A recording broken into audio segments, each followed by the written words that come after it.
Welcome to The Explainer. Today we're going to dive into a term you've probably heard a million times, all over social media, in those best-selling books, passive income. You know, the dream of making money while you sleep. But what does it really take there? We're going to break down the philosophy, the strategies, and yeah, the costs they don't always talk about, all based on the source materials that made these ideas so popular. You know, this one idea right here, it's the bedrock of a whole financial philosophy that promises a way out of the 9-to-5 grind. It's about a fundamental shift. You stop being an employee of your money and you become its master. Okay, let's get into it. So, here's how we're going to break this all down. First, we have to redefine what wealth even means. What's the real goal? Then we'll look at the actual blueprint for creating that cash flow. But we're not going to stop there. We're going to pull back the curtain on the real cost of passive. Then we'll tackle some common myths. And finally, we'll get to what might be the most important part, a totally new way of thinking about your money. So, first things first, let's talk about the problem this whole idea is trying to solve. And it's the trap of trading your time for a paycheck. It's that cycle a lot of people call the rat race, right? Where your income is completely tied to the hours you put in. The dream is to find the exit door. So the whole point is to shift your focus.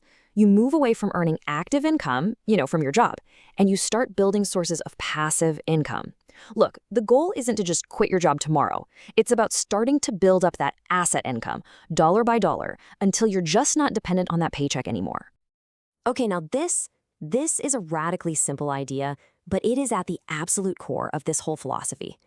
Just for a second, forget what you learned in accounting class. An asset or liability is defined by one thing and one thing only, the direction of cash flow. If it puts money in your pocket, it's an asset.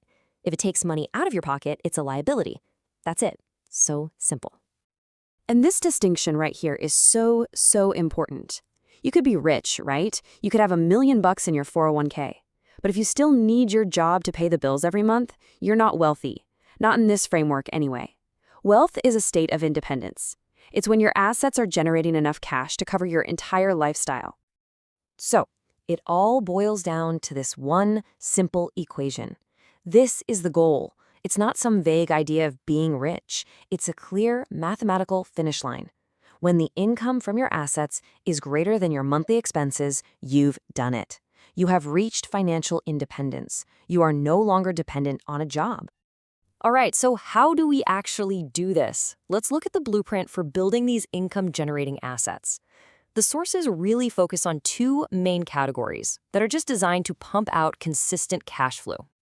Okay, so the sources zero in on two main cash flow engines. First up, you've got real estate, tangible brick-and-mortar assets. And then you've got what they call paper assets, things like stocks and options, which give you a totally different way to generate income. Let's start with real estate. With real estate, the big strategy is all about using leverage, or what the sources call good debt, to get your hands on an income-producing property. This is debt you use to buy an asset that actually pays for itself. Totally different from bad debt you'd use for liabilities, like a fancy car or a vacation. Okay, so check this out. Here's how it actually works. You buy a rental property. The $1,000 in rent you get from your tenant, that first goes to pay the mortgage and all the other expenses. See that $300 left over? That's your positive cash flow. That goes straight into your pocket. And here's the best part. Your tenant is paying down the loan on your asset for you. It's pretty incredible when you think about it. Now, for the more advanced investors, there's this really powerful method called the BRRRR strategy. You buy an undervalued property, you rehab it to force its value up, and you rent it out to a good tenant. And then, here comes the magic step, you refinance with a bank based on that new higher value. This lets you pull your original investment money right back out, tax-free. And now, you can repeat the whole process, using that same pot of money to go buy another asset. This is what people mean when they talk about creating infinite returns. All right, let's switch gears to stocks. A really popular concept here is the wealth wheel. Now, this is not about just buying a stock and praying it goes up. No, this is an active strategy, and it's designed to generate consistent cash flow from your portfolio no matter which way the market is heading. It's this really powerful cycle that just feeds itself. You start by owning the asset, right? A good, solid, dividend-paying stock. And from that one asset, you create multiple streams of income. You get the regular dividends, sure, but you also sell options contracts, which is kind of like renting out your shares to other traders for an immediate cash payment they call a premium. Then you take all that cash flow and you use it to buy more assets. You just keep spinning the wheel faster and faster.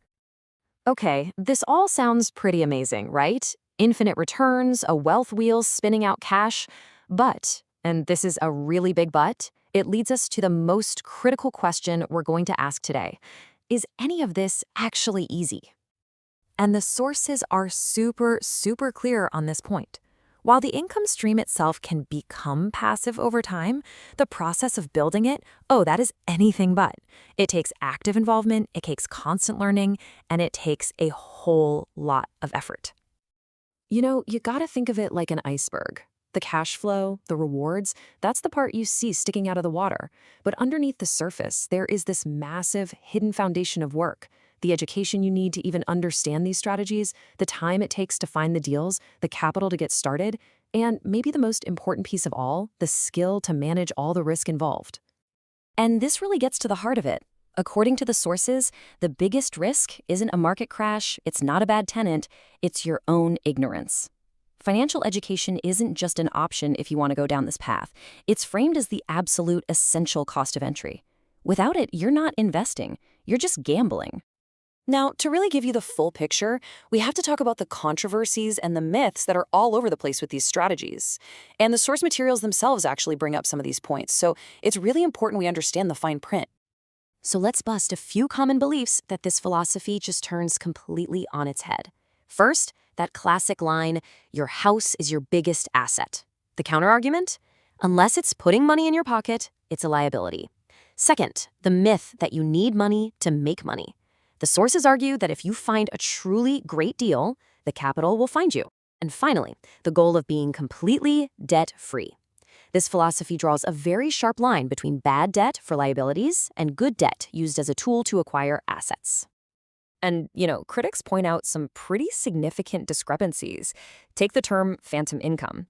In the source material, it's used in a good way to describe cash flow that's shielded from taxes because of depreciation. But the official IRS definition, it's the complete opposite. It's income you get taxed on even though you never actually saw the cash, which is a huge problem for an investor. These kinds of contradictions, plus questions about whether the famous rich dad was even a real person, have definitely fueled a lot of debate. So after all that, the dream, the nuts and bolts, the harsh realities, what's the single most important thing you should walk away with from all of this? It's not a hot stock tip or a secret real estate deal. It's something way more fundamental. The sources argue that the most valuable asset you can ever acquire is a fundamental shift in how you see the world. It's about moving from that employee mindset, which is all about your paycheck, to an owner and investor mindset, which focuses relentlessly on one thing, building your asset column. Ultimately, this whole philosophy isn't some get-rich-quick scheme. It's really a call to action. It's a call to put your financial education first, and to consciously decide with every single dollar that comes into your hands whether you're going to buy a liability or build your asset column. The promise is that over time, those small choices, they add up, and they determine your financial future. The choice is yours.